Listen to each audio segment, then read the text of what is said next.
गौतम बुद्ध की शिक्षाओं से प्रेरित कहानी प्रस्तुत है, जो सांस और मन का संबंध को गहराई से समझाती है। शीर्षक: श्वास की राह, सिद्धार्थ की खोज। भाग 1। खोज की शुरुआत। सिद्धार्थ एक युवा ब्राह्मण था जो मगध राज्य के एक छोटे से गांव में रहता था। जीवन में सब कुछ होते हुए भी उसके मन में हमेशा एक खालीपन था। पिता उसे वेदों का ज्ञाता बनाना चाहते थे, पर सिद्धार्थ के भीतर एक गूंज थी, क्या यही जीवन का अंतिम सत्य है? एक दिन गांव के बाहर एक भिक्षु से उसकी भेंट हुई। वह शांत था, पर उसकी आंखों में गहराई थी। उसने सिर्फ एक बात कही, यदि तुम अपने मन को जान लो तो तुम संपूर्ण जगत को जान लोगे। सिद्धार्थ ने उसी क्षण निर्णय ले लिया, वह सत्य की खोज में घर छोड़ देगा। भाग 2। बुद्ध से भेंट। कई वर्षों की भटकन और कठिन तपस्या के बाद वह अंततः श्रावस्ती पहुंचा, जहां उस समय गौतम बुद्ध का प्रवास था। सिद्धार्थ ने उनके एक प्रवचन में भाग लिया। बुद्ध कह रहे थे, ग्रेटर देन, जिस प्रकार मृग जल की खोज में दूर दूर तक भटकता है, पर उसे यह नहीं ज्ञात कि जल तो उसके भीतर ही है, वैसे ही मनुष्य सुख की खोज बाहर करता है, पर उसका मूल तो स्वयं के भीतर सांसों की धारा में छुपा है। सिद्धार्थ को लगा जैसे ये वाक्य उसी के लिए कहा गया हो। वह बुद्ध के पास गया और विनयपूर्वक पूछा, भगवान, मैं अपने मन को वश में करना चाहता हूँ, कृपया मार्ग दिखाइए। बुद्ध ने मुस्कुराते हुए कहा, तो सबसे पहले सांस को देखना सीखो। भाग 3। आनापान श्वास पर ध्यान। बुद्ध ने उसे आनापान सती श्वास पर ध्यान की साधना सिखाई। ग्रेटर देन, जब तुम श्वास को आते जाते देखोगे, बस देखोगे, न उसे रोकोगे, न बदलोगे, तब तुम्हारा मन भी धीरे धीरे शांत हो जाएगा। क्योंकि मन और श्वास गहरे मित्र हैं, जैसे एक हिले तो दूसरा भी हिलता है। सिद्धार्थ दिन रात ध्यान करता रहा। शुरुआत में वह हर बार विचलित हो जाता, कभी भूख लगती, कभी भविष्य की चिंता आती, कभी अतीत के पछतावे, लेकिन वह बुद्ध के वचनों को याद करता। ग्रेटर देन, जैसे कोई व्यक्ति नदी के बहाव को देखे, वो उसे रोकता नहीं, बस देखता है, वैसे ही तुम भी श्वास को देखो। धीरे धीरे वह सांसों की लय में उतरने लगा। भाग 4। मन का रहस्य खुलता है। एक रात्रि जब वह ध्यान में बैठा था, उसे अचानक ध्यान आया, उसका मन अब बहुत शांत है। पहली बार उसने अपने भीतर एक गहन मौन अनुभव किया। उसी क्षण बुद्ध आए और बोले, ग्रेटर देन, अब तुम तैयार हो। जान लो, सांस और मन एक दूसरे के दर्पण हैं। जब सांसें हलचल में होती हैं, तब मन भी भटकता है। जब सांसें शांत होती हैं, तब मन भी गहराई में उतरता है। श्वास को जानने से मन को जाना जा सकता है, और मन को जानने से तुम जीवन के सारे दुखों से मुक्त हो सकते हो। सिद्धार्थ की आंखों से आंसू बह निकले। अब वह जान गया था, मुक्ति किसी दूर स्थान पर नहीं, स्वयं की सांसों में ही छुपी है। भाग 5। जीवन का परिवर्तन। इसके बाद सिद्धार्थ वहीं रुक गया, बुद्ध के संघ का हिस्सा बन गया। हर दिन वह नए साधकों को श्वास का महत्व समझाता। एक दिन उसने एक युवा को कहा, ग्रेटर देन, हर बार जब तुम्हारा मन अशांत हो, जब तुम क्रोधित हो, जब भयभीत हो, केवल 3 मिनट सांसों को देख लो। जीवन जादू की तरह बदल जाएगा। यही मेरा अनुभव है, यही बुद्ध का मार्ग है। सिद्धार्थ अब वह नहीं रहा जो कभी घर से निकला था। अब वह प्रकाश बन चुका था, अपने भीतर का भी और दूसरों के लिए भी। भाग 6। गांव की वापसी, प्रकाश का प्रसार। वर्षों बीत गए। सिद्धार्थ अब एक परिपक्व साधक बन चुका था। उसकी उपस्थिति में शांति बहती थी। बुद्ध के आदेश से वह एक दिन अपने पुराने गांव लौट गया, वहीं जहां से उसकी खोज शुरू हुई थी। गांव वाले उसे देखकर चकित रह गए। ये वही सिद्धार्थ था जो कभी प्रश्नों से भरा हुआ था।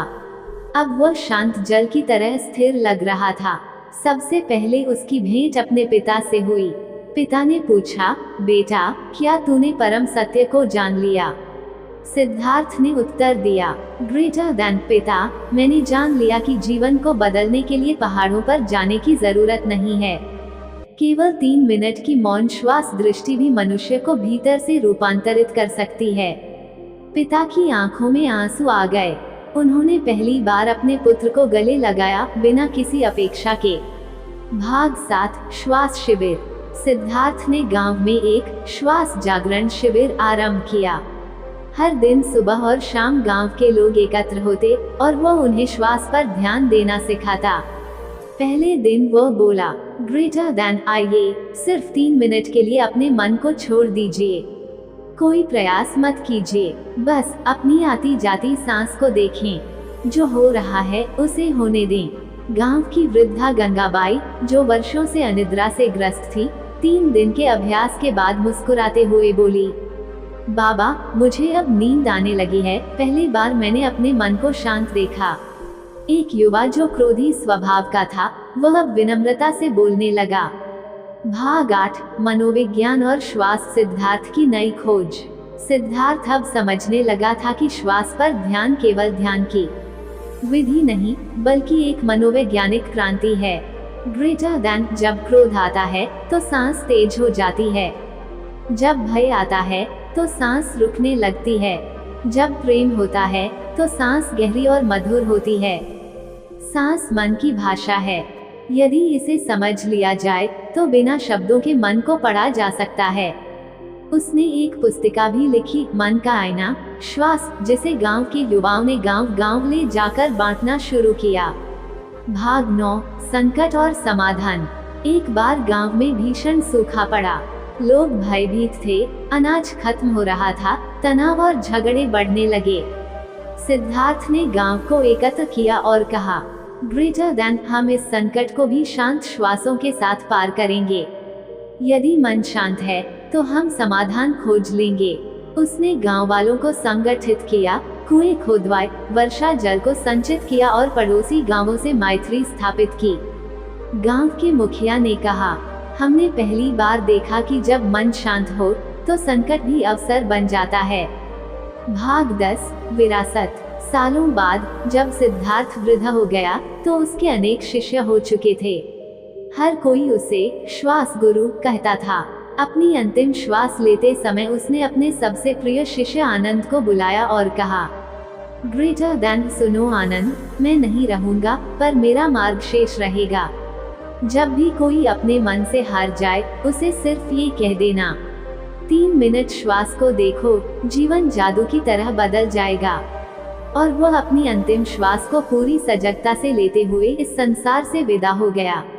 सिद्धार्थ की यात्रा हमें बताती है कि जीवन की सबसे बड़ी शक्तियाँ शांति, जागरूकता और परिवर्तन हमारे भीतर ही छुपी हैं, बस उन्हें सांसों की रोशनी में देखना सीखना है।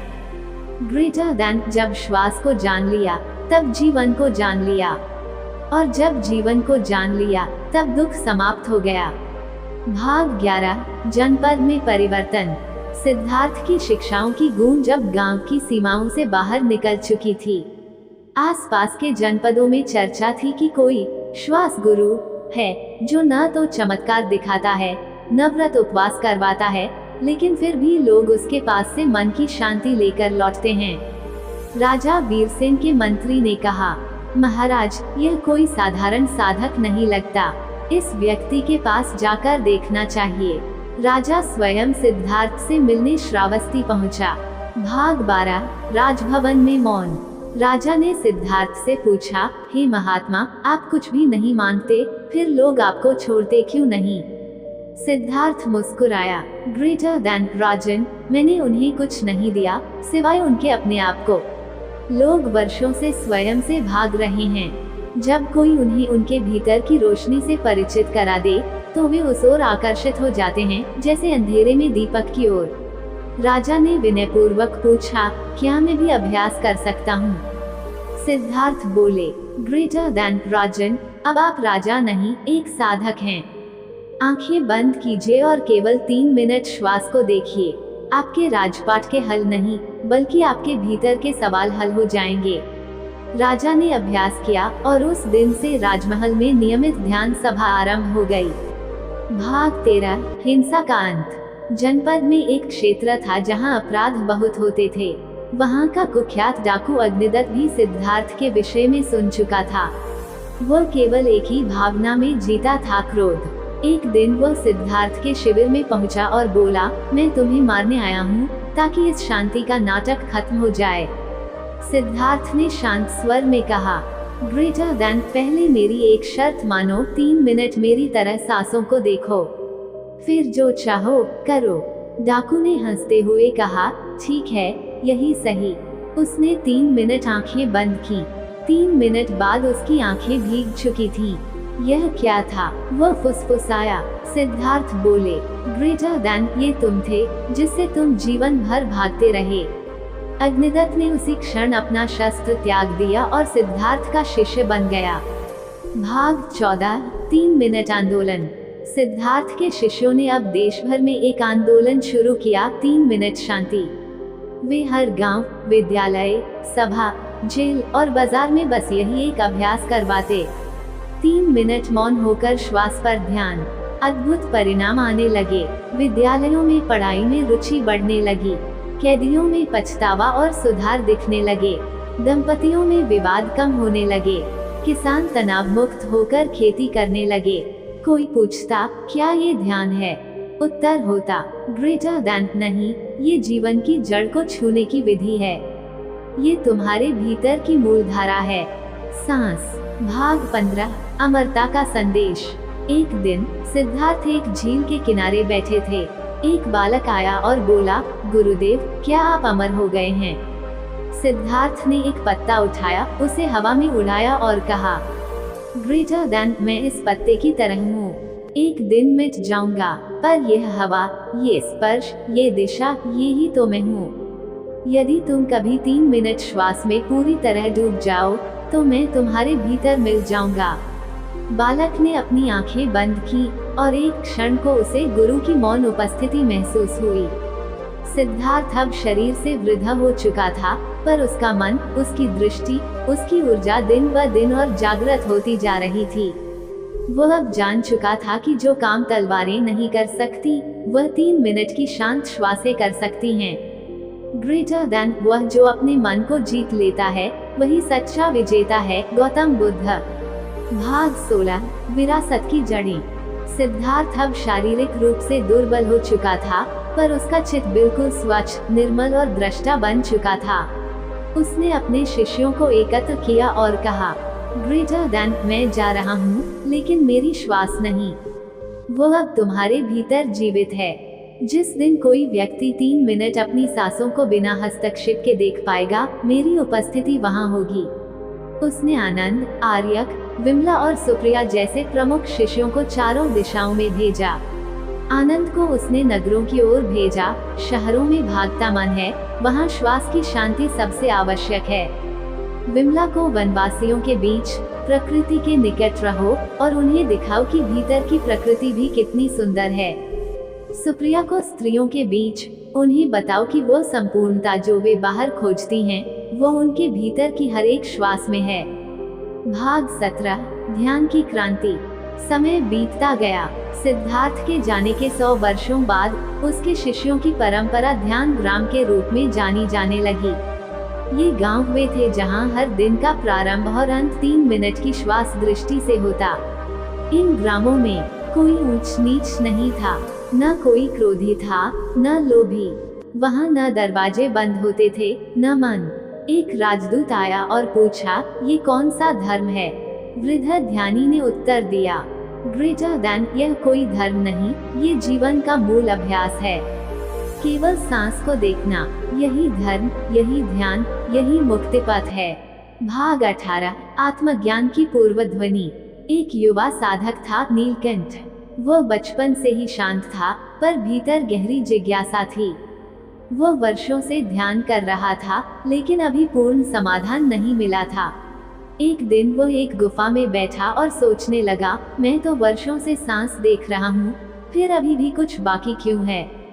तभी भीतर से एक मौन आवाज आई, ग्रेटर देन, तुम सांस को देखते हो जैसे कोई दूसरा देखता है। अब स्वयं को सांस बनाकर देखो। उसने उस क्षण सांस और मैं के बीच की दीवार गिरा दी। तीसरी श्वास के साथ ही वह शरीर से बाहर हो गया। न वह साधक रहा, न मनुष्य, केवल अनुभव बचा। वह रो पड़ा, पहली बार नहीं, अंतिम बार भी नहीं। वो रोया प्रेम से, एकतव से, मौन से। भाग 19, बुद्ध की वापसी। नीलकंठ ध्यान ग्राम लौटा और बोला, ग्रेटर देन गौतम बुद्ध लौट आए हैं मेरे भीतर, और वह सबके भीतर लौट सकते हैं जो केवल 3 मिनट के लिए पूर्ण निश्चलता से श्वास को देखें। उसने कोई प्रवचन नहीं दिया, केवल बैठा। लोग उसकी उपस्थिति में बैठते और स्वतः ध्यान में चले जाते। शब्द गौण हो गए, अनुभव प्रधान हो गया। भाग 20, अंतिम संदेश। इस परंपरा को अब श्वास ज्ञान संप्रदाय कहा जाने लगा, जो किसी धर्म, जाति या राष्ट्र से परे था। हर मंदिर, गुरुद्वारा, मस्जिद और गिरजाघर में कुछ लोगों ने एक कोना बना लिया, 3 मिनट मौन। अब ये साधना केवल भारत में नहीं, चीन, तिब्बत, बर्मा और यूनान तक पहुंच चुकी थी। हर कोई यही कहता था, ग्रेटर देन, जब भी जीवन असंतुलित लगे, जब भी मन उथल पुथल करे, 3 मिनट सांसों की ओर लौट आओ। यही लौटना है और यही बुद्ध की गोद में बैठना है। यह कोई कहानी नहीं, यह एक जीवित परंपरा है। ये कहती है, सांस और मन एक ही सिक्के के 2 पहलू हैं। श्वास को देखना, स्वयं को देखना है। 3 मिनट का मौन 3 जन्मों की मुक्ति है। भाग 21, विस्मृति का युग। समय बीतता गया, युग बदलते गए, लोग नए नए धर्मों, ग्रंथों और परंपराओं में उलझते चले गए। 3 मिनट की मौन साधना अब सिर्फ शिलालेखों में बची थी। मंदिरों में मंत्र थे पर मौन नहीं, विद्यालयों में पाठ थे पर श्वास की शिक्षा नहीं। श्वास का चमत्कार अब केवल कुछ एक मठों और ध्यान ग्रामों में बचा था, जहां बुजुर्ग ध्यानी अब भी सुबह शाम बैठते थे, लेकिन उन्हें देखने वाले बहुत कम रह गए थे। एक दिन वृद्ध ध्यानी उदास होकर बोले, ग्रेटर देन, लोग चंद्रमा को देखना भूल गए हैं, अब केवल उंगली को पूजते हैं। भाग 22, पुनर्जन्म। उसी समय एक बालक जन्म लेता है, नाम अरण्य। वह बचपन से ही मौन में आकर्षित रहता है। उसे किताबें कम भाती हैं, पर हवा की आवाज, बारिश की टपक और अपनी सांस की लय उसे मंत्रमुग्ध करती है। एक दिन विद्यालय में शिक्षक ने पूछा, अरण्य, तुम इतने चुप क्यों रहते हो? अरण्य बोला, ग्रेटर देन, जब मैं सांस को सुनता हूँ तो बाकी आवाजें खुद ब खुद शांत हो जाती हैं। शिक्षक चकित था। भाग 23, गुप्त पांडुलिपि। किशोर अवस्था में अरण्य को अपने दादा की संदूक में एक पुरानी, धूल भरी पांडुलिपि मिलती है। शीर्षक था, जीवन जादू की तरह बदलेगा, गौतम बुद्ध की श्वास विद्या। वह रात भर पढ़ता रहा और जैसे जैसे पढ़ता गया, उसकी सांसें गहरी होती गईं, मन शांत होता गया। उसी रात उसने पहली बार आंखें बंद की और गौतम बुद्ध को देखा अपने भीतर। अगली सुबह से वह दिन में 3 बार गांव के बच्चों को एक पेड़ के नीचे बैठाकर 3 मिनट मौन करवाने लगा। बच्चे खेलने के बाद वहां आते और चुपचाप बैठ जाते। भाग 24, आधुनिक जीवन में ध्यान। अरण्य बड़ा हुआ और एक दिन नगर विश्वविद्यालय में गया। वहां उसने 3 मिनट ध्यान चैलेंज शुरू किया। कई लोग हंसे, बोले इससे क्या होगा, लेकिन जब पहले ही हफ्ते में कुछ विद्यार्थियों को डिप्रेशन में राहत मिली, कुछ ने नींद में सुधार पाया और कई ने क्रोध पर नियंत्रण अनुभव किया, तो पूरे विश्वविद्यालय में यह अभ्यास अनिवार्य कर दिया गया। क्लास शुरू होने से पहले 3 मिनट मौन सांस के साथ। धीरे धीरे कंपनियां, जेल विभाग, स्कूल, अस्पताल भी इसे अपनाने लगे। भाग 25, नई सभ्यता की ओर। अरण्य अब एक विश्व शांति मिशन चला रहा था। नाम था मौन माला, ब्रेथ रेवोल्यूशन। हर भाषा, हर देश, हर धर्म के लोगों को सिर्फ एक बात सिखाई जाती, ग्रेटर देन, सिर्फ 3 मिनट अपने मन को बैठने दो, श्वास को बहने दो। तुम्हारे भीतर बुद्ध हैं, वे तुमसे मिलने को तैयार हैं। अंतिम समापन, समय चक्र पूर्ण होता है। जो श्वास का बीज गौतम बुद्ध ने बोया था, वह पीढ़ियों बाद फिर से फूल बन गया। अरण्य के शिष्यों ने उससे पूछा, गुरुदेव, क्या आप बुद्ध हैं? वह मुस्कुराया और बोला, ग्रेटर देन, मैं नहीं, मेरी हर श्वास बुद्ध है। अगर तुम भी अपनी श्वास से मिल गए तो बुद्ध तुम भी बन जाओगे। और तब ये कथा समाप्त नहीं, शुरू होगी।